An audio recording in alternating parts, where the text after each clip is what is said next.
Uma pergunta para você. O que significa família na sua vida?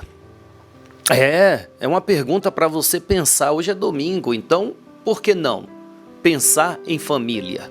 Então, o que significa família para você? Quando juntos, há uma força maior ou há um atrito? A tristeza quando se reúne ou a alegria? O alicerce invisível do amor chama-se família. Nós vamos abordar esse tema hoje, no domingo, propício, né? Domingo, dia da família. Então fica aqui conosco, pois existe um espírito que vai falar da importância que é você na família e da importância da sua família em você.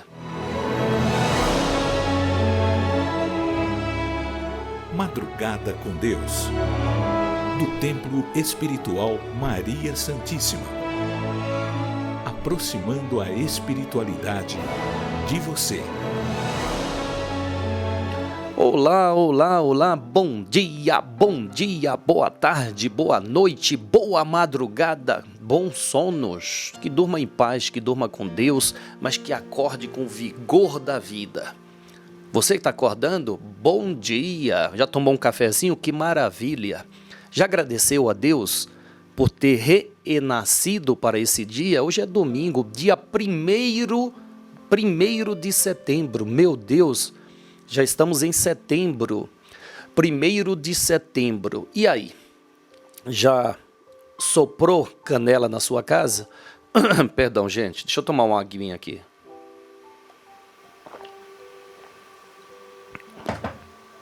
A canela, ela é uma representação de prosperidade e riqueza. Então, soprar canela é bom, tá?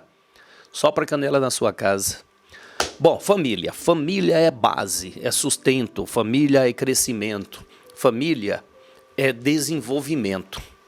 A família, ela é demonstração do desenvolvimento, que começou uma pessoa atraída por outra, criou-se uma afinidade, onde esses dois juntos decidiram crescer, se propagar. Vem um filho. Esse filho, daqui a pouco, tem um irmão e assim por diante. Isto é família. E família é propagação. Família é superação. Família é crescimento, é desenvolvimento. Então, meu irmão, aproxime-se cada vez mais da sua família e pode ter certeza, todas as áreas da sua vida irá prosperar. Todas. Ah, Júlia, porque você não tem noção do que eu passo junto à minha. Meu irmão, pode ter certeza, eu não tenho dúvida disso. Por mais que seja difícil o relacionamento familiar aí que você passa, não tem situação melhor para o seu progresso, não tem. Eu acredito na perfeição de Deus. Ele não iria nos colocar junto a espíritos que não fossem somar ao nosso crescimento espiritual, que por consequência é o crescimento material. Mas quando nós nos achamos incapazes de lidar com os percalços do relacionamento familiar, nós perdemos a oportunidade de crescer. Jogamos pela janela a oportunidade de crescer. Então, por mais que você tenha dificuldade, não se afaste. Não se afaste. Ah, mas é porque você não tem noção que é minha mãe. Você não tem noção que é meu pai. Você não tem noção isso. Meu Deus, eu não tenho noção, sabe por quê? Porque é você que se comprometeu em viver essa situação em prol da sua evolução. É preciso que você acredite que não há falhas por parte do Criador. Não há falhas. Não, se é uma difícil missão o relacionamento familiar, mas ela não é maior que a sua capacidade. Não é, pois você se preparou para tal. E você que tem uma família harmoniosa, meu irmão, alimente mais essa harmonia. Aproxime-se cada vez mais e pode ter certeza que isso só vai te fazer bem. Para a família, eu convido a você a fazer a prece da Ave Maria. Eu amo essa prece. O Espírito Amaral Ornelas nos oferta essa prece, que é um poema, não é? É um poema, mas é um poema que fala de quanto nós devemos amar este Espírito que nos ama tanto, chamado Maria Santíssima. Então, essa prece é para você e para todos os seus familiares. Ave Maria, Senhora do amor que ampara e redime. Ai do mundo, se não fora a vossa missão sublime. Cheia de graça e bondade, é por vós que conhecemos a eterna revelação da vida em seus dons supremos. O Senhor sempre é convosco, mensageira da ternura, providência dos que choram nas sombras da desventura. Bendita sois vós, Rainha, estrela da humanidade, rosa mística da fé, lírio puro da humildade. Entre as mulheres, sois vós, a mãe das mães desvalidas, nossa porta de esperança e anjo de nossas vidas. Bendito o fruto imortal da vossa missão de luz, desde a paz da manjedoura às dores além da cruz. Assim seja para sempre, ó divina soberana, refúgio dos que padecem nas dores da luta humana. Ave Maria, Senhora do amor que ampara e redime. Ai do mundo, se não fora a vossa missão sublime.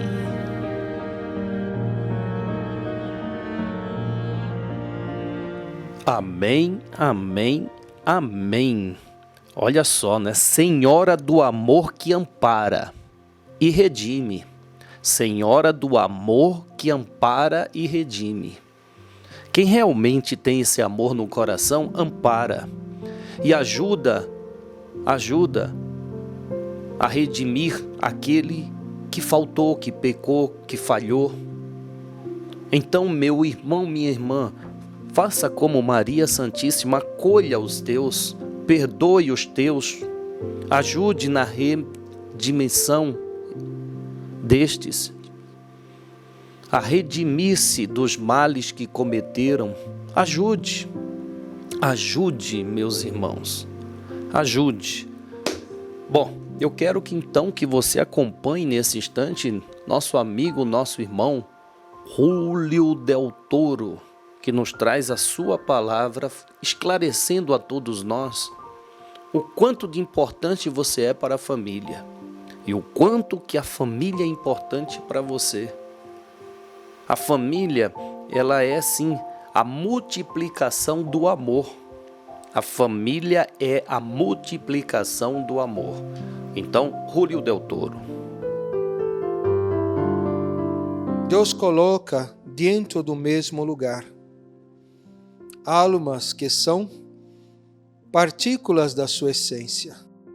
Dentro dessa condição chamada casa, chamada lar, aos espíritos que na terra servirão como forças sublimes do amor, da construção do universo. Um pai, uma mãe, partículas tão diferentes e ao mesmo tempo tão completas em si mesmas. E quando estão unidas, produzem a riqueza do amor para poder multiplicar a própria vida. Filhos, partículas que vêm após essas, resultante da união dessas, e que são também feitas à sua imagem e semelhança, para poder desenvolverem ainda mais os talentos do amor. Muitos não conseguem compreender a importância que é de trazer à terra um outro ser, essas essências, essas partículas que interagem sobre uma vontade suprema e infinita, têm a capacidade de desenvolver qualquer coisa. Têm a capacidade de ser feliz, de amar, de descobrir, de se comunicar. Mas devido às perturbações que muitas vezes há em seus ciclos reencarnatórios, no decorrer das suas caminhadas, eles distorcem o seu propósito. Alguns trazem para o seu corpo o que lhe faz mal, intoxicando seu próprio organismo, limitando as suas próprias faculdades, que lhe seriam ainda proveitosas ao benefício do seu próprio desenvolvimento. Usam de artifícios, cigarros, tabacos, álcool, tóxicos e tantos outros mais, ainda corrompendo as próprias energias sutis que lhe constituem o próprio ser. Não percebem o quanto dificultam a própria sorte. Curar essa pequena partícula de Deus, chamada família, é a base de poder estruturar todas as outras partículas que faz criar um planeta, um mundo, ou até mesmo o universo. Belas palavras e esclarecedoras de Júlio Del Toro sobre o propósito da família. São partículas de Deus que estão juntas para que se multipliquem. Olha que definição bela. São partículas de Deus que se juntam para se multiplicar no amor. Por isso a importância, quando nós estamos juntos, aqueles que amamos, nós fazemos com que se multiplique na nossa vida as bênçãos. As bênçãos. Da mesma forma em que um homem e uma mulher, ao se unirem, eles multiplicam a vida, gerando uma vida, assim também se gera a vida naquilo que você quer. Por exemplo, no trabalho, quando há amor familiar, você consegue germinar no trabalho um resultado melhor. Você consegue produzir mais, você consegue se equilibrar mais. Por quê? Porque germina em você todo esse potencial chamado amor. A junção de espíritos que se aglomeram dentro de um lar, como ele citou, ela é, sim, importantíssima, porque todos nós estamos sujeitos a influenciações negativas, todos nós estamos sujeitos à poluição de todo tipo, né? De todos os tipos, como a poluição de ideias ruins, de influenciações negativas, de situações que nos abala. Mas quando nós retornamos para o nosso lar e nos unimos àqueles que nos amam de verdade, nós conseguimos reestruturar as nossas condições mentais, emocionais, físicas, para descansar, reequilibrar e no dia seguinte voltar à labuta. O lar é como uma câmara de recuperação das forças que cada ser humano tem. Sabe, uma câmara, você precisa voltar para dentro daquela câmara para se recompor das perdas. É assim que devemos ver a nossa casa. Por isso a sugestão que sempre damos é que as pessoas não entrem dentro do seu lar de calçado. Não entre não. E que seja criterioso e criteriosa quem convidar para entrar na sua casa. Tem que ter critério. Não é qualquer pessoa que pode entrar ao seu lar e ali querer criar uma desavença energética, um desequilíbrio energético. A nossa casa é o nosso templo sagrado. Sagrado. Então, é preciso cuidar como se cuida de uma igreja. Sabe, uma igreja, uma casa espírita, ou um templo, não importa o nome, mas cada igreja, ela tem ali a sua egrégora. Por quê? Porque todos sabem que é uma casa de fé, uma casa religiosa, uma casa de comunhão com Deus. E por que que você não pode transformar sua casa da mesma forma? Onde uma pessoa, ao entrar ali, se depara com elementos religiosos e tem uma postura diferente. Espera aí, aqui eu não posso ficar gritando, falando alto, ou até falar assuntos impróprios ao ambiente. Não é? Você não vai numa igreja ficar falando de coisas impróprias àquele ambiente, não é? Você vai lá ficar fofocando ou falando coisas ruins? Não, por quê? Porque o ambiente te limita a isso, ou te limita a não fazer isso. Assim também é o nosso lar. Quando nós enxergamos que a nossa casa é o nosso templo sagrado, pronto. Até a nossa postura dentro de casa muda. Eu não vou dentro de uma igreja botar num canal onde mostra assassinato o tempo todo. E pior, não vou colocar lá um filme de pornografia. Dentro de uma igreja você faria isso? Não, não é? E por que na sua casa é liberado? Não pode. Não pode. Não faça isso. A mesma coisa é essas redes sociais. É só vendo uns filmezinhos aqui poxa, hoje tem rede social que mostra a criminalidade, gente morrendo. E a pessoa vai lá e assiste e fica ali naquela energia. Isso faz um mal muito grande, não apenas a você, mas o seu ambiente. Cuide da sua casa e todos serão beneficiados. Por isso que os ciganos dizem, coloca uma proteção na porta de entrada, coloca uma ferradura na porta de entrada e você vai ver a diferença que faz. Nós disponibilizamos essa ferradura para que as pessoas que querem brindar a sua casa do mal, elas ponham ali. Ah, mas Júlio, isso é tolice, crendice. Olha, crendice ou não, se você coloca uma ferradura na porta da casa, já chama a atenção de quem entra. Fala, aí não, aí esse cara é esotérico, esse cara é isso, é aquilo. Mas já respeita, porque é um símbolo de proteção, tá? Vamos dar continuidade? Júlio Del Toro. Quantas casas estão sendo assediadas hoje? Quantos espíritos estão sendo colocados em prova uns contra os outros? Não deixe a tua casa se separar, se dividir. Não deixe aqueles que estão juntos a você se afastarem. Você tenta trazer unidade apenas para comerem junto no mesmo lugar. E parece que isso torna-se um desafio. E as pessoas, não percebendo o que tu está fazendo, ainda agem contrário a você, parecendo que você está totalmente errado em seu propósito. Júlio Del Toro, obrigado. De fato, pare para pensar. Quantas casas estão sendo assediadas hoje? Quantos espíritos estão sendo colocados a provas um contra os outros? Quantos? Será que é o teu caso?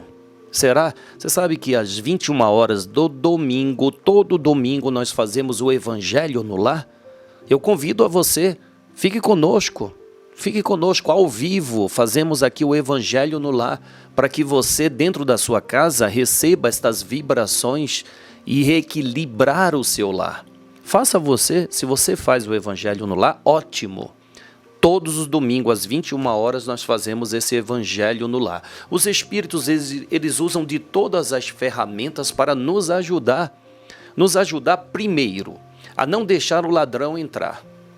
Primeiro ato de ajuda é impedir que o mal se manifeste na vida. É a prevenção.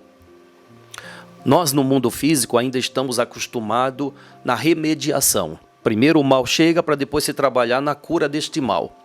No mundo espiritual, não é diferente. Trabalha-se muito para que o mal não se manifeste. Evitar o mal é muito mais lucrativo do que trabalhar contra ele que se manifestou. Evite o mal.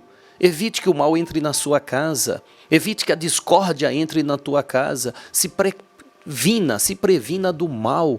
Proteja o seu lar. proteja, como eu disse e repito aqui, usa lá o símbolo de proteção dentro da sua casa, ou melhor, na porteira da sua casa, no umbral da sua casa. Sabe, o umbral é a parte de cima da casa, aquela parte que forma a porta, tá? Então coloque lá para se proteger. Obrigado, Julio Del Toro, obrigado de coração. Todos esses elementos que nós utilizamos aqui no Templo Maria Santíssima têm propósito, como a ferradura que eu falei, o óleo de verbena. Você conhece? Conhece verbena? A verbena é destacada por sua capacidade de afastar energias negativas e estabilizar o astral, o que se relaciona com o desafio de manter a unidade e a paz dentro do lar, como foi mencionado aqui pelo nosso irmão Julio Del Toro. Então, use outro elemento muito importante para manter a boa vibração pessoal é a erva carqueja. Conhece? A carqueja, conhecida por suas propriedades desintoxicantes, ajudando na eliminação de toxinas do organismo e que pode ser benéfica para aqueles que estão se recuperando de vícios e substâncias prejudiciais. Tá aí, carqueja. Nós trazemos essas dicas para que entenda, não é só falar. Os espíritos nos dão as ferramentas para construir aquilo que queremos. Então hoje trouxemos aí 3 elementos: ferradura, a verbena e a carqueja. Tá bom? Livro dos Espíritos, que tem a ver com o tema de hoje. Na questão 892, a pergunta feita diretamente aos espíritos é: os pais podem deixar de amar filhos que lhes causam desgosto? E aí? E aí? Resposta do mundo espiritual: não. Responsabilidade dos pais guiá-los para o bem, mesmo que os problemas sejam resultados de falhas na educação desde cedo. Eles escolhem o que plantaram. Então, não é porque o filho se desviou que o amor tem que acabar. Não. É preciso, sim, sustentar o amor, mesmo que aquele ser se desviou por falta, no período em que eles estavam apenas absorvendo do que nós mostramos a eles pelos atos. Sim, o que nós mais ensinamos não é pelas palavras, não vem pelas palavras. Não são pelas palavras, mas sim pelas atitudes, exemplos. Então, obrigado. Você sabe que hoje é? Que dia é hoje? Que dia é hoje? 1º. Ritual do mês de setembro. Quem vai nos falar sobre? Quem? Gisela. Nossa família são nossas raízes, a base da nossa história. Mesmo que a gente esteja bem de saúde e bem no trabalho, se houver algum conflito entre os nossos familiares, a gente não consegue ficar em paz. No mês de setembro, os irmãos espirituais nos trazem a oportunidade de participar do ritual da família.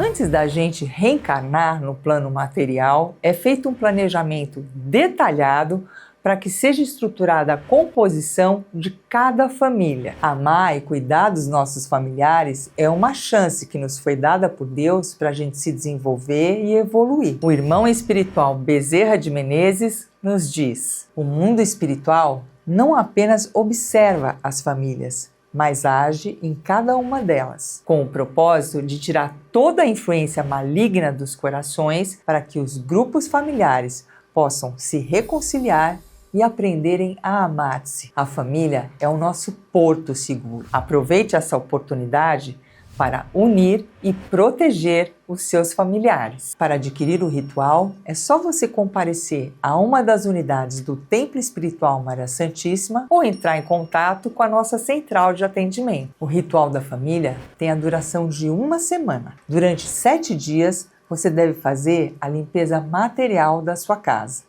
No primeiro dia do ritual, faça o banho de flores. Aqueça a água e antes de ferver, desligue o fogo. Coloque as flores e abafe. Deixe descansar por 15 minutos.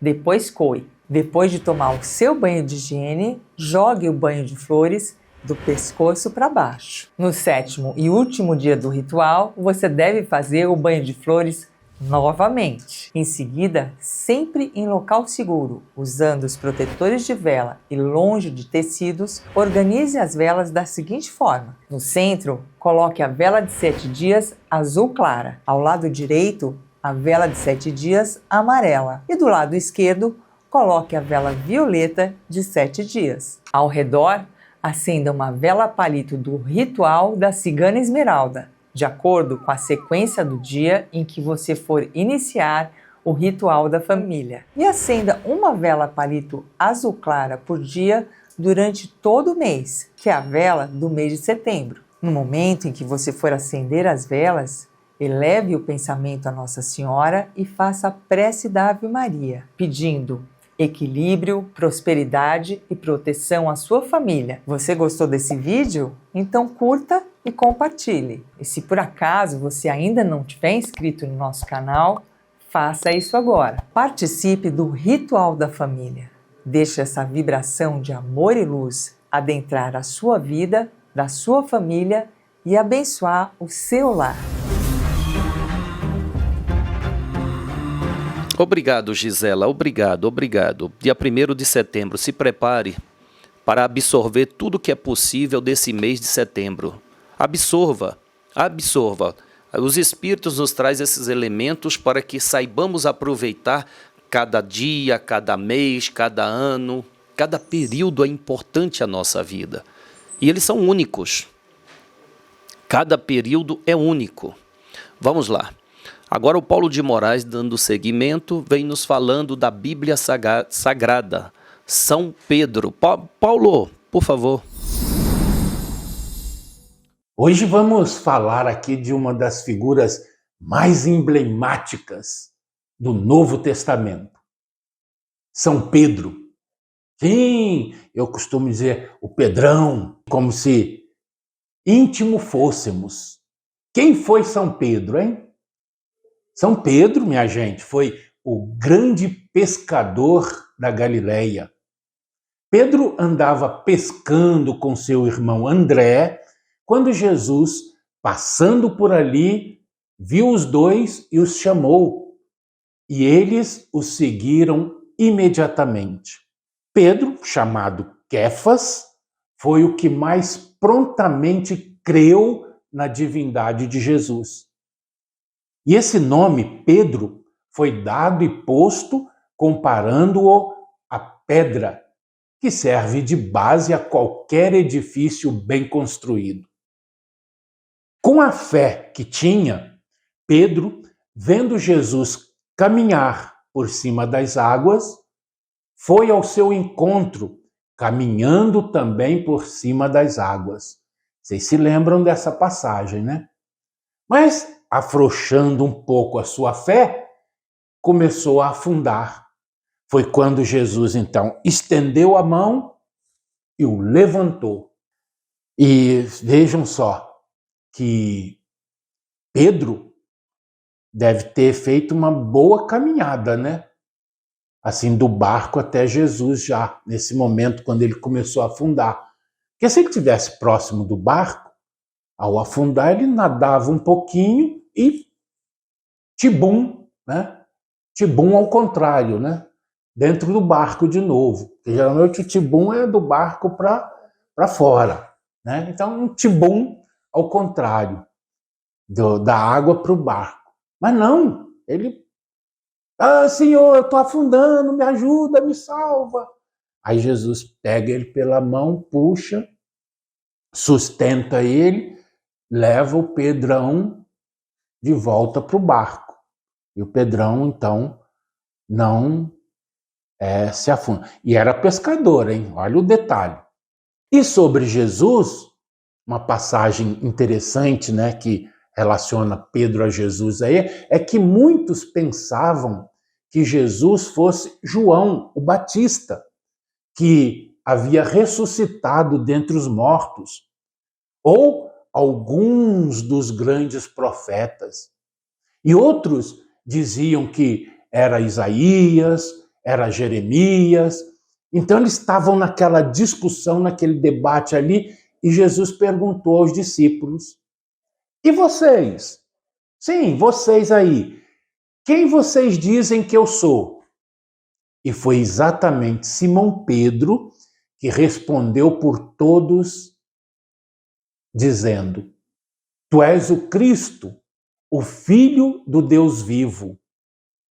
E evidentemente, Pedro falou isso tocado pela sua mediunidade, porque era um grande médium. E Jesus era realmente o Messias, sempre o foi. O Messias anunciado desde Moisés no Velho Testamento da Bíblia Sagrada.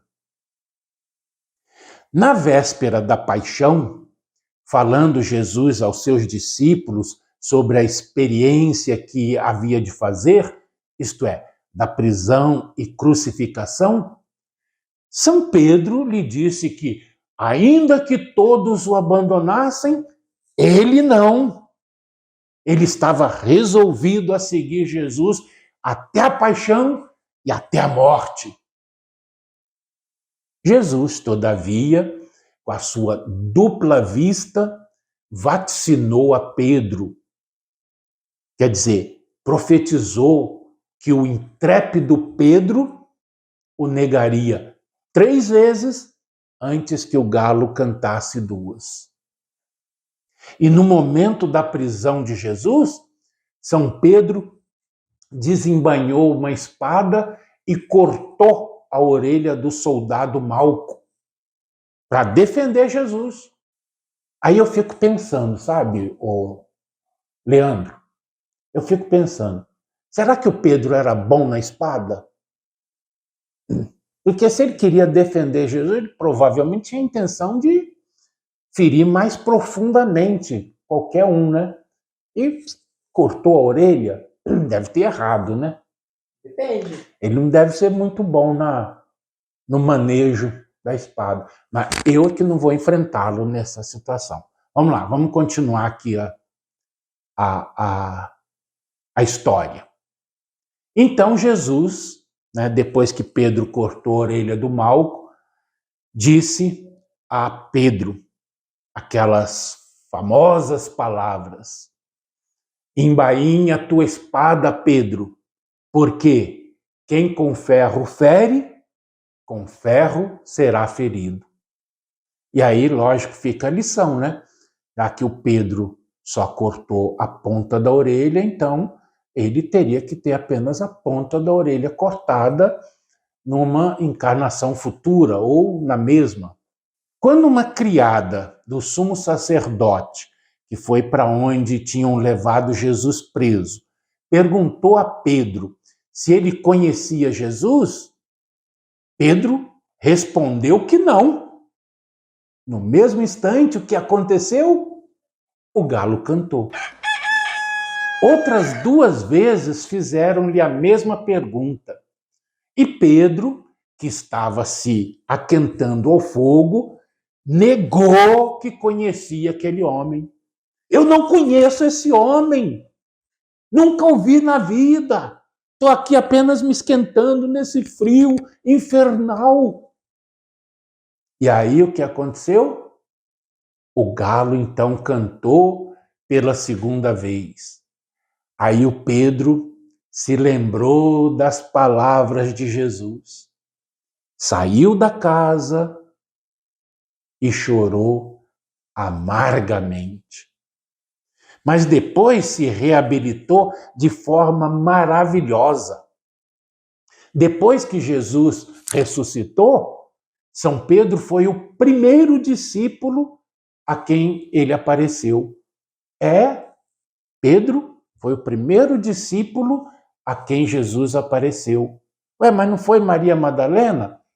Sim, mas nós estamos falando entre os 12 discípulos, tá? E Maria Madalena, apesar de hoje ser discípula, né, ser tida como discípula de Jesus, não era considerado naquela época. E havia aí até inclusive um certo preconceito muito mal acabado, muito mal preconcebido contra as mulheres, né? E Pedro se tornou chefe do cristianismo primitivo, que se chamava Caminho. Pregando o evangelho de Jesus, São Pedro foi preso por ordem do rei Herodes Agripa, que resolveu matá-lo depois da festa da Páscoa. São Pedro foi preso, estava amarrado de pés e mãos em cadeias, guardado por 16 soldados. Em cadeias quer dizer, aqueles ferros, tá?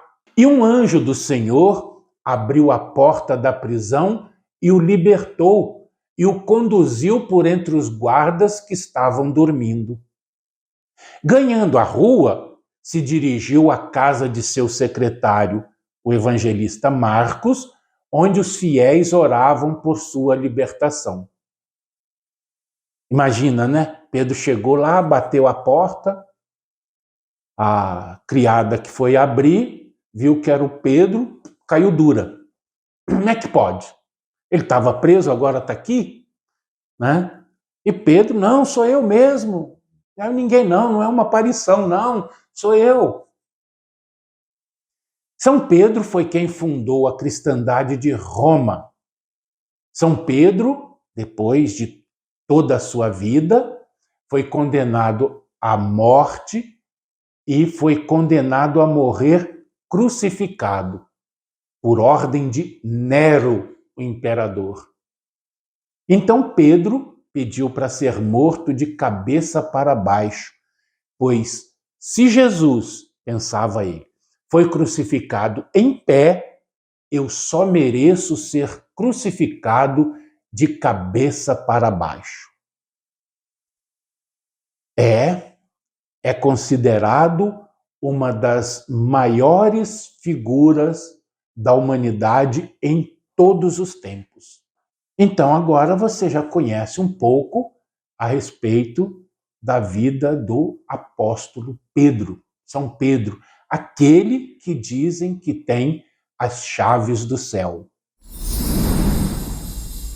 Obrigado, Paulo de Moraes. Valeu. Meu amigo Paulo, muito dedicado ao estudo da Bíblia, as palavras proferidas por Cristo Jesus no Novo Testamento e também os exemplos deixados pelos profetas no Antigo Testamento. Obrigado, Paulo de Moraes. E obrigado a você que está aqui conosco. Pois é. A casa, ela te serve. Fora criada aqui no mundo para ser a casa do caminho, a nova casa do caminho. Ela te serve. E eu te peço que dentro das suas condições nos ajude a servir mais pessoas, mais e mais. A cada dia, graças a Deus, mais pessoas vêm se beneficiando da mensagem que vem do mundo espiritual. Então, eu te peço, nos ajude a contagiar mais corações. Nos ajude, tá bom? Meu fortíssimo abraço. Que a paz de Deus, do Cristo e de Maria Santíssima esteja agora e sempre em nossos corações. Salve Jesus, salve Maria Santíssima.